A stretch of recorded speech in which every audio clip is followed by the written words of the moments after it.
Olá, graça e paz. Estamos aqui para o projeto Som de Graça, apresentando a Rota 66, a caminhada que nós estamos fazendo pelo livro do Êxodo, conhecendo a Carta de Deus, a Bíblia, e acompanhando Moisés nesse desafio dele de conhecer cada vez mais o Eterno. E nós chegamos à estação 39, e o Êxodo 32, 31 a 32 diz: Assim Moisés voltou ao Senhor e disse: que grande pecado cometeu este povo! Fizeram para si deuses de ouro. As pessoas estavam fora de controle. Como obter a atenção deles e despertá-los para o horror de seu comportamento? Moisés ficou em pé à entrada do acampamento e declarou: Quem é pelo Senhor, junte-se a mim. Os levitas se puseram em volta dele e Moisés os convocou à ação. Os detalhes são vagos, mas sabemos que cerca de 3.000 pessoas foram mortas. Isto é muita gente. A palavra se espalhou rapidamente. A festa estava acabada. A celebração transformou-se em luto. Moisés obteve a atenção do povo. Suas palavras seguintes são surpreendentes. Vocês cometeram um grande pecado. Moisés disse: Não há argumentos aqui, mas agora subirei ao Senhor e talvez possa oferecer propiciação pelo pecado de vocês. Preste atenção às palavras de Moisés. Alguns de nós já disse isto a pessoas em rebelião: Irei até o Senhor? Devemos estudar esse exemplo. Nós não levamos a ordem de Deus muito a sério. Nós não tomamos nosso ministério a sério o suficiente. Moisés compreendeu a crise e percebeu que a única solução era a expiação. Você tem de saber apenas como Moisés faria expiação. Ele entendeu que há um preço a ser pago por essa rebelião em massa contra o grande libertador do povo. 3.000 pagaram com suas vidas. Mas o que acontece com os outros 2 milhões de pessoas? O sacrifício dos animais seria suficiente para cobrir seu pecado? Moisés não pensou assim. Moisés começou a formular sua ideia naquele momento. Talvez, apenas talvez, ele pudesse oferecer uma solução que agradasse a Deus e salvasse as pessoas. Moisés retorna a Deus com temor e tremor. Ele propõe corajosamente um acordo. Moisés diz ao Senhor: O negócio é o seguinte: admito que as pessoas pecaram e que o Senhor pode perdoá-las. Mas, se o Senhor não fizer isso, então risca-me do livro que escreveste. Para aqui, não tem como a gente prosseguir, temos que parar. Pare aqui e leia com atenção. Moisés está fazendo algo incrivelmente heróico. Ele está oferecendo a si mesmo como sacrifício pelo seu povo. Qual é a sua reação à declaração de que nós não levamos a ordem de Deus muito a sério e não levamos nosso ministério a sério o suficiente? Como é que você reage a esta declaração, que na verdade é uma constatação e acaba ficando como uma pergunta também?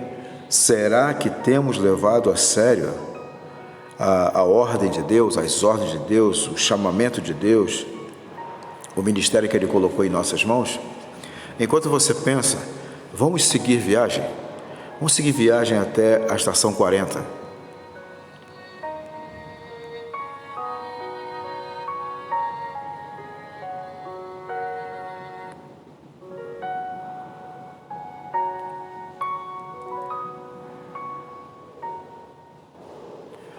Chegando na estação 40, nós vamos continuar, porque é um momento emblemático na vida de Moisés, nesse conflito de vontades. Na oração é apresentar a nossa vontade, o nosso pensamento diante do Eterno, que tem uma vontade, que nós já aprendemos que é boa, perfeita e agradável. E agora? E agora que Moisés vai fazer a oração mais audaciosa da história. Ele está contando, em Deuteronômio capítulo 9, versículo 18, ele está revendo tudo isso, relembrando o povo, e diz: depois prostrei-me perante o Senhor outros 40 dias e 40 noites. Não comi pão, nem bebi água, por causa do grande pecado que vocês tinham cometido, fazendo o que o Senhor reprova, provocando a ira dele. Moisés estava completamente exausto. Qualquer um que tenha jejuado apenas alguns dias, uma semana, sabe o sentimento. 40 dias sem comer. Moisés estava no fim dos seus recursos físicos. Quanto tempo ele ficou em campo lidando com a apostasia antes de voltar a apelar a Deus? Nós não sabemos. Provavelmente não muito tempo, devido à urgência da crise. Imaginamos Moisés praticamente rastejando de volta até a montanha. Quando ele chega ao ápice, ele está muito cansado, até mesmo para sentar-se ereto. Ele cai de cara no chão. Pedaços de rocha cravam em sua pele seca. Poeira sobre o cabelo e a barba. Escorpiões possivelmente podiam estar mordiscando os dedos dos pés. Seus lábios estão rachados por falta de umidade. Moisés não se importa, ele tem um apelo a fazer, uma proposta que não pode esperar. Veja como Moisés suplicou ao Senhor, o Todo-Poderoso. Fiquei prostrado perante o Senhor durante aqueles 40 dias e 40 noites, porque o Senhor tinha dito que ia destruí-los. Foi quando orei ao Senhor, dizendo: ó Senhor, soberano, não destruas o teu povo, a tua própria herança. Tu o redimiste com a tua grandeza e tiraste da terra do Egito com mão poderosa. Lembra-te de teus servos, Abraão, Isaque e Jacó. Não leves em conta a obstinação deste povo, a sua maldade e o seu pecado.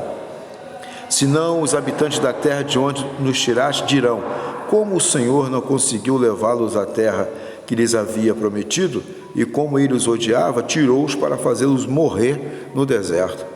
Mas eles são o teu povo, a tua herança, que tiraste do Egito com teu grande poder e com o teu braço forte. Deuteronômio 9, 25 até o 29. Uau! Isso é um argumento poderoso. Essa é uma oração séria. No entanto, há comentaristas que dizem que Deus nunca teve a intenção de realizar a destruição dos hebreus. Esse foi um teste para ver o que Moisés faria, como Deus testara Abraão quando ordenou ao patriarca que oferecesse seu filho Isaque em sacrifício. Eu suponho que você possa pensar assim, ainda que rasgue o coração imaginando essa cena. Moisés está convencido de que Deus realizará um holocausto se ele não orar dessa forma. Moisés já havia recebido instruções sobre os sacrifícios. Os detalhes são explicados em Levítico. Havia ofertas de expiação de pecados individuais e coletivos. Moisés sabia que toda transgressão devia ser punida. Ele sabia que se a expiação era feita, a punição para o pecado era transferida para o sacrifício e o pecador libertado da consequência dessa ofensa. Ele sabia as regras, mas provavelmente não sabia que todos esses sacrifícios eram para preparar as pessoas para o dia em que o grande sacrifício seria pendurado na cruz do Calvário. Moisés também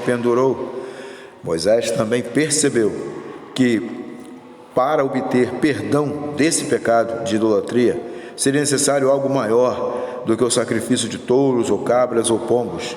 Mas o que poderia ser sacrifício maior? Não sabendo do plano de Deus para enviar Jesus, Moisés só pôde pensar em uma possibilidade. Ele não tinha certeza de que Deus aceitaria, mas resolveu oferecer a si mesmo. E ofereceu a si mesmo. Então Moisés oferece a oração mais ousada da história. É a oração mais parecida com o que Cristo já fez, com o que o Senhor Jesus iria fazer no futuro, como Moisés não sabia, mas nós já sabemos que Jesus fez.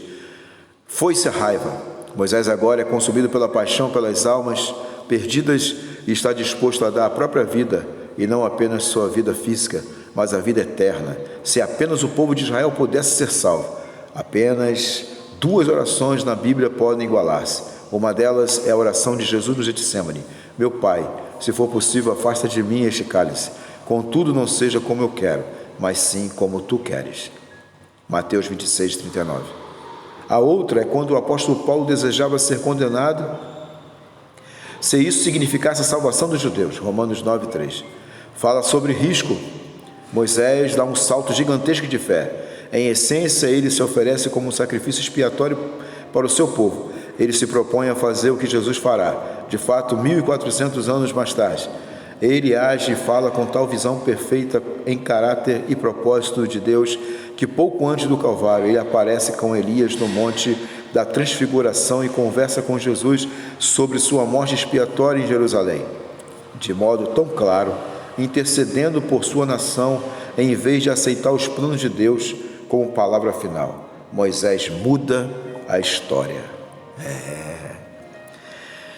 Estação 40, meu Deus, pare um pouco e pense, qual é a sua reação à proposta que Moisés faz a Deus? Você pode honestamente dizer que está disposto a ser condenado para que outros possam ser salvos? Que o Senhor nos ajude, que o Senhor nos abençoe a cada dia discernir esse projeto redentor de Deus e a missão que Ele deixou para todos nós. E aonde é que a nossa história se encaixa na história dele? Eita, desafio grande. Mas o Senhor está conosco como um aio para poder orientar as nossas vidas. Um grande abraço, Deus te abençoe, em nome de Jesus, amém e amém.